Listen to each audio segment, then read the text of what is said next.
Yeah. Left side or right side, which you prefer? Okay, there you go. It's always worth asking that. It's always worth asking. People, I've been inviting people into my blanket. I mean, you don't have to go. You ain't got to get in the blanket if you don't want to. Okay, right. Okay, we're in a room. So, welcome, Claire. Hi. Lovely to see you. I don't know when last time we actually saw each other like in person. I think I came to an event that you did in the summer. Oh, yes. It wasn't at their house, was it? Short meet, Yeah, banging. That was a good one, wasn't it? That was a good one. Really nice. Oh, Mike, closer. That's it. We got told off. Yeah, that's good. Yeah, it was nice. You could stay for the. I couldn't stay for very long, but I came for about an hour. Fair enough. I remember. To get a little bit of a buzz, and then Yeah, it was good. Great event that was. That was nice. Yeah, wasn't really it? nice. That was really the breakdancing crew were like amazing. different level. Yeah. Cool. So Claire and I had a couple of conversations in the build up to this. Yeah, you two have not met. Never met. we No, haven't. hi, Claire. Nice to meet you. Okay, so let's let Claire introduce Claire. How would you introduce yourself today? Oh, I don't know. I'm Claire. So I've probably known Alex about 7 or 8 years, probably now. Yeah. I'm a lawyer by trade. Excellent. And lived in Cambridge for about 23 years now. Nice. So yeah. Nice. And you didn't really tell us much about yourself, apart from like some surface levels. Yeah, there's like, the CV. That was a CV. yeah, that was a proper thing, right? CV Yeah. response. So how did you kind of find out about like Citizens Hub, and what's your connection here?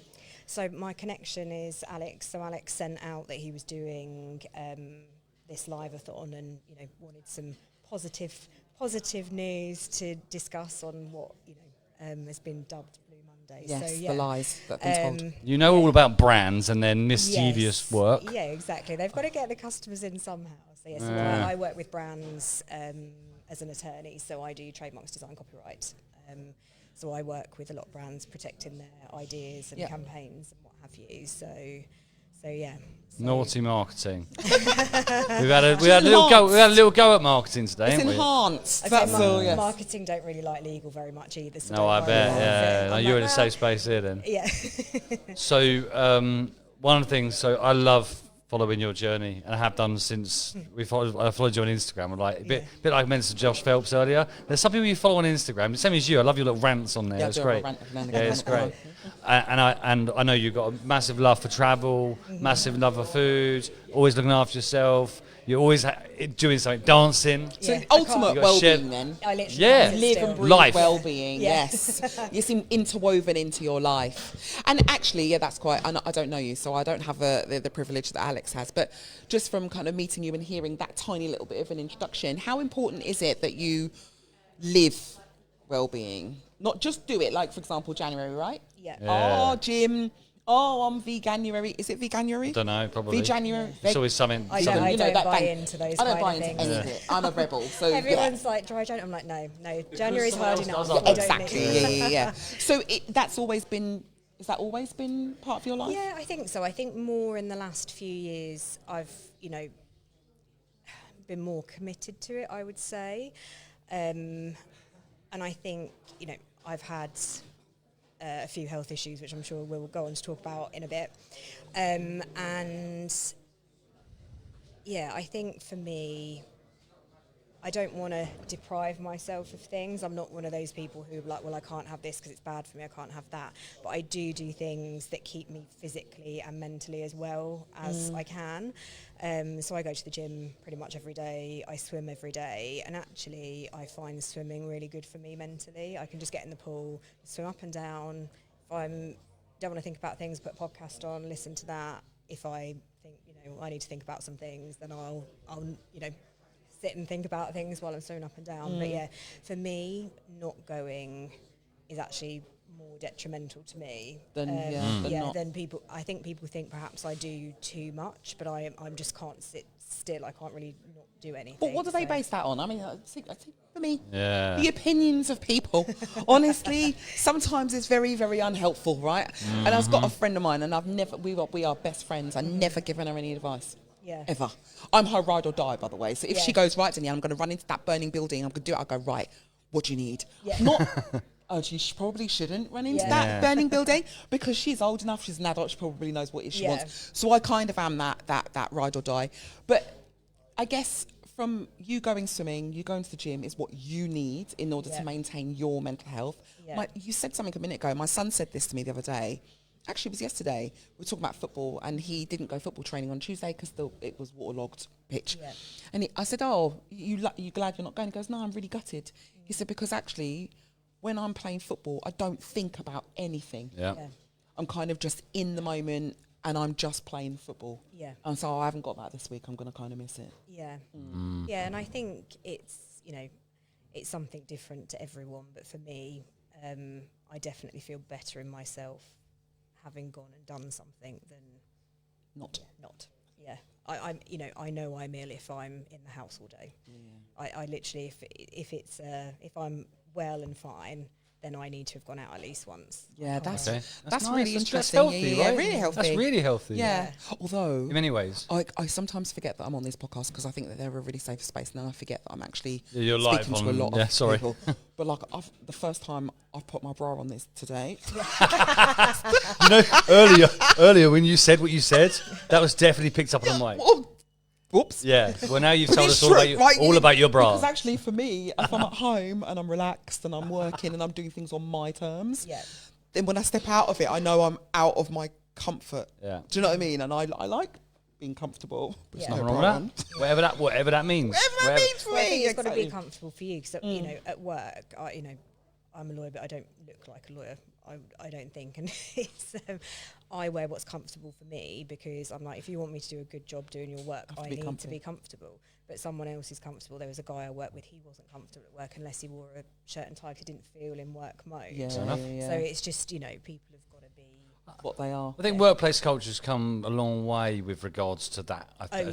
Definitely. I don't know. Maybe I've got a bit of a. Well, Sarah Hughes, Chief Executive of National Mind, she's hilarious. She did a blog hilarious. on it about like what they look like. She's tattooed up. She's got nose piercing, ears. All of her ears are done. Like she wears bangles all over the place, and she shows up in trainers and t-shirt. And it's like, well, what does a CEO look like? And this is what a CEO looks like. Yeah, damn This is right. what a CEO looks like. This is what a CEO looks like. Yeah, it's not what. But to that bloke's point, if he wants to wear a shirt and tie, then that's fine too. That's what he wants to wear. I would be very unhappy if someone suggested I might want to wear a suit. So what drives this? Because you're one of the most determined people I think I know. I mean that. No, I mean it. Well, stubborn. Yeah, fine. Whatever you want to call selfish. it. Yeah, we love selfish. That. We love all that here today. Words, we're all for that today. You've got such a drive about you, and it's unapologetic, and the fact that you share that so openly is lovely. I think for people that are close to you, I don't know, how openly you do that, but as someone who a friend of yours now, I appreciate that you do that because actually it's really nice, especially you've got recent events in your life that have most people would just stop. Yeah. And I did the opposite. And you did the opposite. You went, no, this is not gonna get me down. And I think if you'd be comfortable sharing any of what you've been going through, what you've been through, I would say to you first before you do, when you sent me the message, because I think we were going to try and meet for coffee, and then you told me, and I was just like, Christine, I know we've sent our love, or whatever, but I've watched every step of it, and I'm so proud of you, and what you've been through and what you're doing. So, this is a safe space. Like, we've got a lovely community here. Even the people online, we're all here to hold safe space. You start that where you want to start that. Yeah, so I guess for most people who are watching this who don't know me, I got diagnosed with stage 4 breast cancer in July 2024. So it was a real shock to me. I guess I don't know, I take bad news quite well. I think, little things that I have control over or someone else has control over really stress me out, but big things I'm like, well, there's literally nothing I can do about it, so we're just gonna have to run with it. So and I would say what I've learnt from this is really you should check yourself, and they say on the adverts, because actually I had 4 tumours, so I had 2 in my chest, 2 in my armpit and 1 in my hip. Wow. I could only feel 3 of them. Obviously I couldn't feel the one in my hip. I could only feel 3 of them, and the 3 that I could feel, you had to really dig around to find. Even though one was 8 centimetres, it was massive. Wow. So when they say don't just do a quick, you need to properly check. But anyway, so I'd been travelling. It was my 40th. It was around my 40th birthday, and I'd been travelling for work. I'd then had a holiday with my girlfriends, and then I'd got a trip coming up with my family because my dad was 70 as well. And things it didn't feel quite right, and I was like, well, I probably should get this checked out. Tried to get a doctor's appointment. You know what it's like with the NHS, and it's, they're overstretched and underfunded. Couldn't get in, and I was like, well, I'll try when I get back from Ibiza. Still couldn't get in. And then I don't know what it was in me, but I thought, if they tell me something bad, then this is going to mess up my family holiday. With my Is that where you were? Yeah, because I was like, because if you've got outstanding tests, then you can't travel, right? And everyone was really looking forward to it. So I was like, oh, another couple of weeks won't hurt. And it didn't, to be fair, given that they decided I'd had it 12 to 18 months before I even noticed. Wow, right. So, yeah. Check. Yeah. Right? Yeah, exactly. That's my main message. But yeah, so when I came back, I was quite fortunate. I had private health with work. So I just rang Bupa and was like, look, this doesn't feel quite right. And they gave me a virtual GP appointment, and they said, right, so we can get you to a hospital local to Cambridge, but you'll have a surgeon's appointment, and then if they think you need extra tests, you'll have to book in for those separately, and it will take 2 or 3 appointments. They're like, or you can go to Chelmsford, and you can basically have a surgeon's appointment, a mammogram, ultrasound if you need it, biopsies if you need it, and another surgeon's appointment all in one go. And I was like, this sounds very efficient. If anyone knows me, I like stuff to be done. I'm not, We respect this. Yeah, I'm not one to faff around. So I was like, okay, fine. So went off a couple of days later to go and have the surgeon's appointment. And my surgeon is great. He's very like me, very to the point, very sort of, direct, what have you, and kind of came in and he was like, well, we'll examine you. And he was, to be fair to him, he had a very good poker face, but I just saw a slight change in him when he was examining me. I was like, that is not a good face. So and he was like, look, go down for your mammogram, and ultrasound, and then come back to me afterwards. So went and had my mammogram, which is very painful, but, if anyone's had one, they're not nice. And then I went in for the ultrasound, and then the radiographer came in, and he was like, who are you here with today? I was like, that is not a good question. And I was like, so I was with my boyfriend who I was with at the time, and I was like, oh, he's outside. And he was like, how long have you been together? And I was like, a couple of months. And he was like, oh. I was like, what is it? And he said, because it's so advanced, we can tell already that you've got cancer. We don't know what type you've got or how, widespread it is further than, but we can see from doing your ultrasound now that you've got tumours in your lymph nodes and in your left breast. So I had to have biopsies that day, and then went back to the surgeon, got booked in, and had to go and have a PET scan. And actually that's the worst bit, is having scans, because you obviously have the scan, but then you have to wait for your results. Even though they can see stuff and they don't tell you anything. Yeah, so I had to have like MRIs and PET scans and what have you, but obviously I knew that I got cancer and it was bad from what they told me. So in the space of an hour and a half, I'd gone from just turning up for like a check and then being told that. But yeah, and it's just one of those things, like as I said, I deal with stuff like that quite well, I think. I'm just like, right, well, what do I need to do?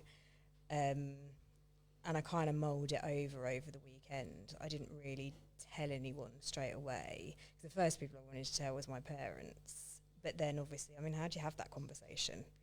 Like, how on earth, do you...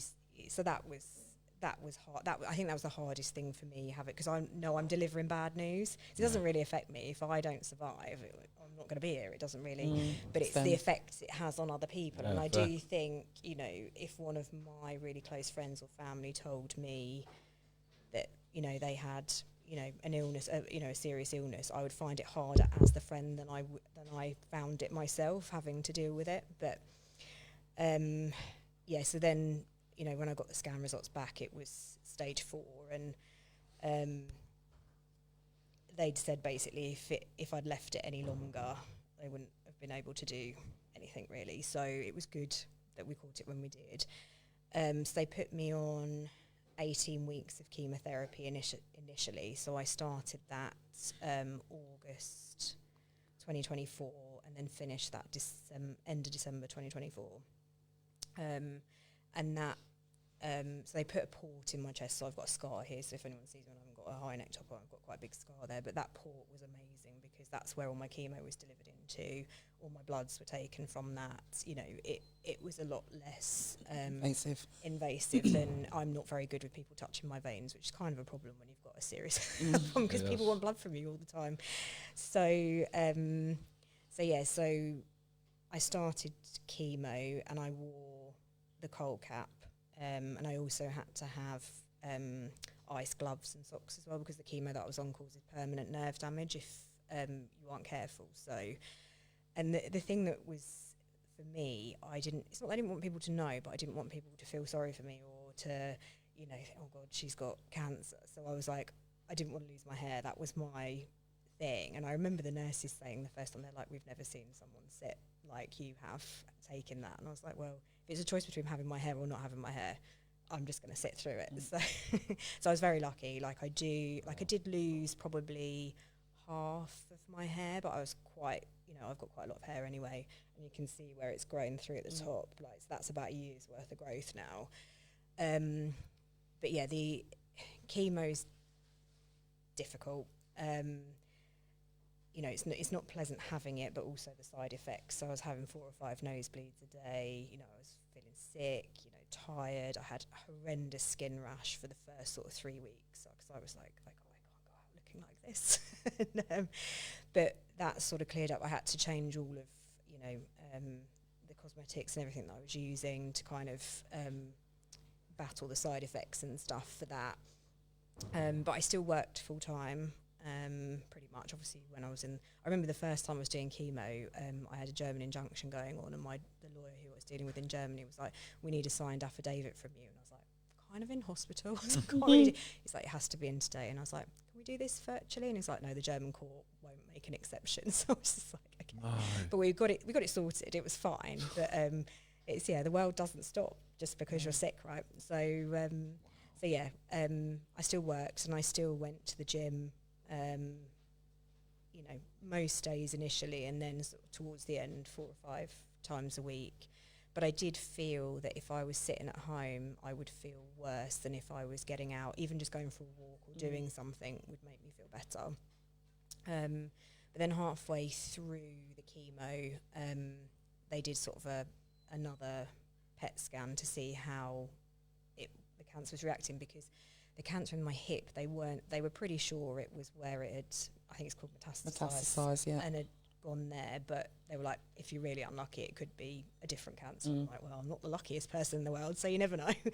But halfway through, that had disappeared. Oh, wow. Altogether. So it had reacted really well to the chemo, and all of these tumours had, you know, started to shrink. So they were happy that it was not a different cancer. So by the time I'd finished chemo, all of the tumours were gone apart from the 8 centimetre one. There's about 1.5 centimetres left of that. Wow. So they then went to a panel because when you're stage 4, they don't give you anything other than chemo generally. Oh, I also had an injection in my leg, which is specific to my cancer, which I still have now every 3 weeks. But that's all that you would get. But because I'd reacted so well to the chemo, they put in to ask for me to have an operation and have radiotherapy as well, which was approved, because they were like, we might as well give you everything. Yeah, damn right. So my oncologist wanted me to have a full mastectomy, and at this point I was also interviewing for a new job because I was like, I don't do things by halves. So I've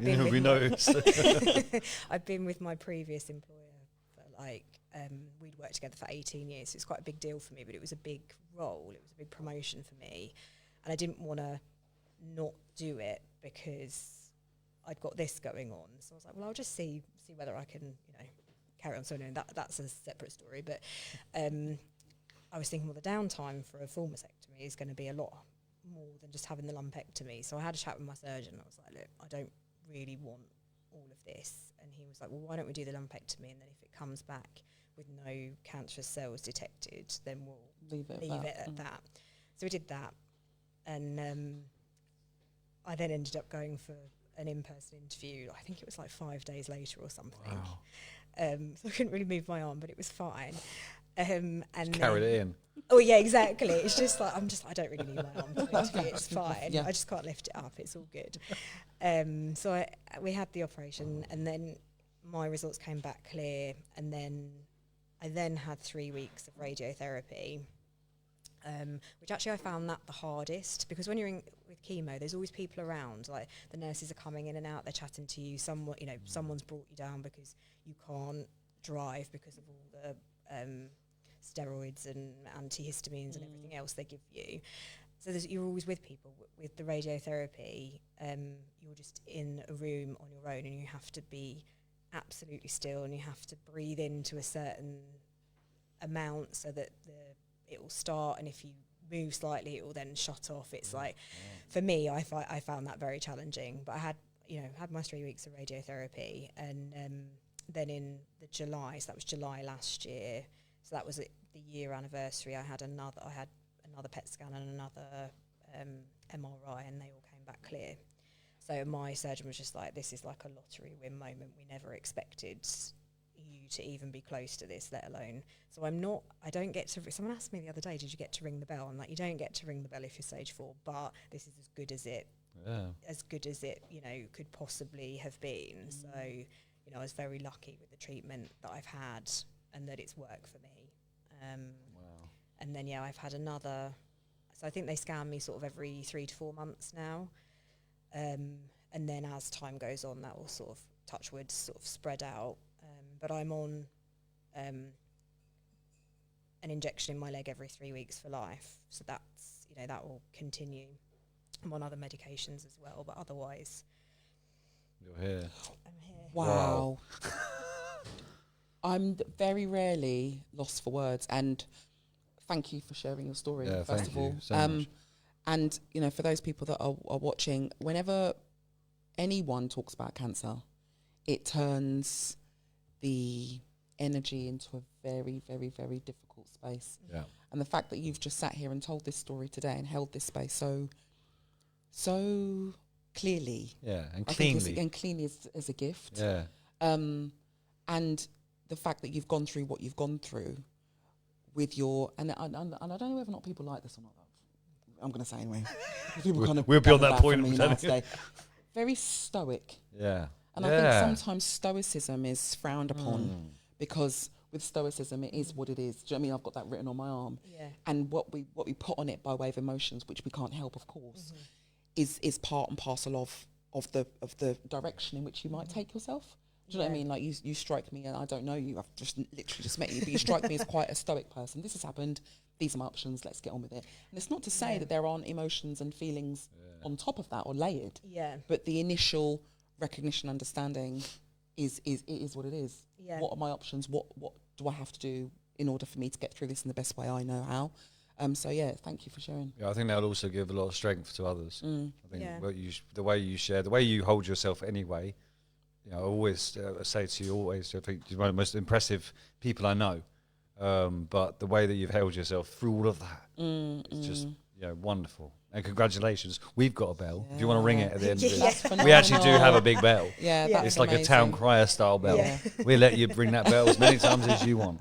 Honestly, thank you so much for sharing. No, of course. And the thing is, I'm very lucky. I've got a lot of support around me. Yeah. I've got, friends, family, people taking me to hospital appointments, staying overnight with me for different things. It would be probably a very different story if I didn't have that support network. And I think, that was very much a part of me being able to get through things, people making accommodations for me to be able to do things and still feel part of things, even though I stopped... so there's I go to FCF and Dry Jasons, that's like group training. I had to stop doing that because you were hardcore before. You were like, I remember that. Yeah, so... You had it in the car park. I remember coming to your offices and yes, it was like, you're all at lunchtime just in the car park, like kicking shit out of everyone around. It was brilliant. But so I couldn't do that because it was too high risk. So I tended to go to the gym, odd times during the day when there weren't people there. But they still kept me included in the group, and like my other friends, you know, would do things that I could go to, so it wasn't too risky for me. And I'm not very, what's the word, not very risk averse, or I'm not very risk averse. So I mean, I was told I couldn't swim, and I still did, which I did stop for the last month. But I was just like, they told me my blood levels every week, and obviously I'm not a doctor, and I probably shouldn't decide things like this myself. But they told me what I was when I came in before I started chemo, and what they would stop giving me chemo. I'd be too unwell. So I was like, in my head, I was like, as long as I don't go below this, I feel like I'm well enough to still go. And I did. And for me, it was worth the risk for me to be able to feel better in myself, to do those things. But to maintain that mindset. It's knowing yourself as well. You know you. Yeah. Right? Nobody else knows you like you know yourself, you know, to a certain extent. And if you know what you need in order to stay well and stay able to function whilst dealing with this, because actually your mindset is the thing that's necessary to deal with the physicality of most things, right? Because you've got to be in that mindset to be able to cope with it. So if that goes, because you can't do the things you love or the things that help, then you're kind of in a much more vulnerable position. So, you know, looking after yourself and making that choice based upon the knowledge you've got, and, you know, an informed decision for your own health, I think is, you know, is important to do. And actually, so would you say that this is a was a 3-part story? So you've got the kind of where we started was like the swimming, the things I need for my mindset, because that makes me that keeps me there. There's that resilience piece that's, I mean, I think you're just made of, like, it's just incredible, like, so inspiring, but also a story of friendship, and a message there to people that are watching this.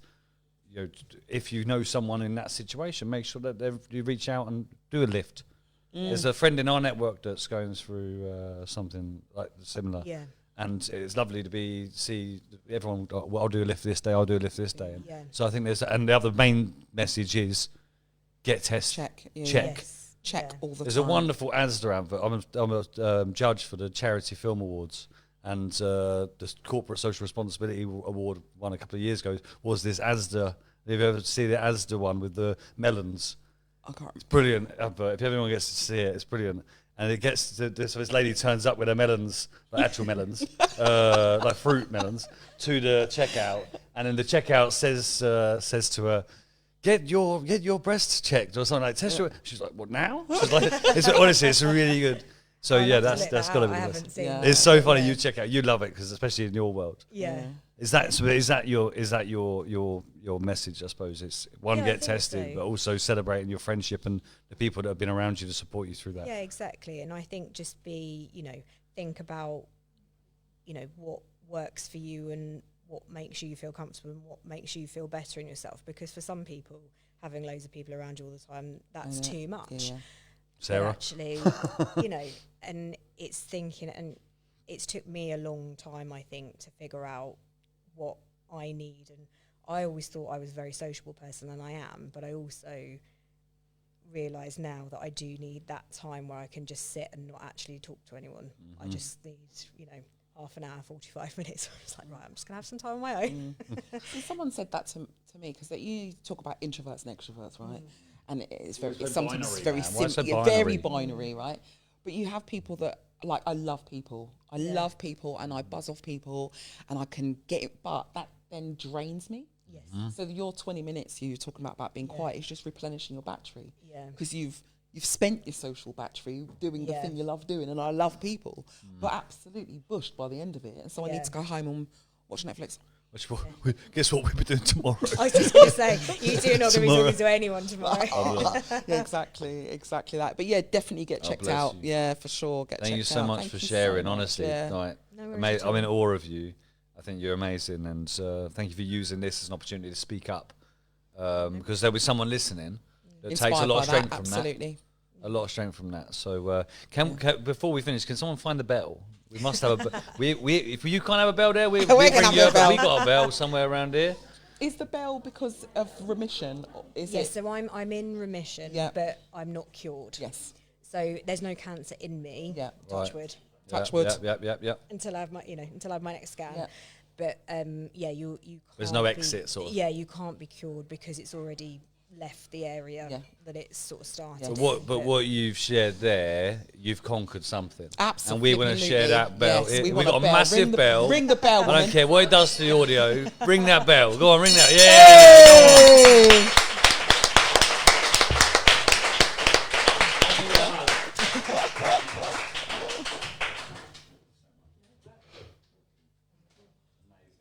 Pleasure meeting you. Yeah, it's lovely to meet you. And I'll probably I'll find you on our Yeah, there's a citizen lounge that's created for all the speakers. Yes, so jump in there. And then we'll probably have a party at some point. Yeah, for sure. Yeah, love that. Bless Take you, care, Claire. Bless you. Beautiful. Oh.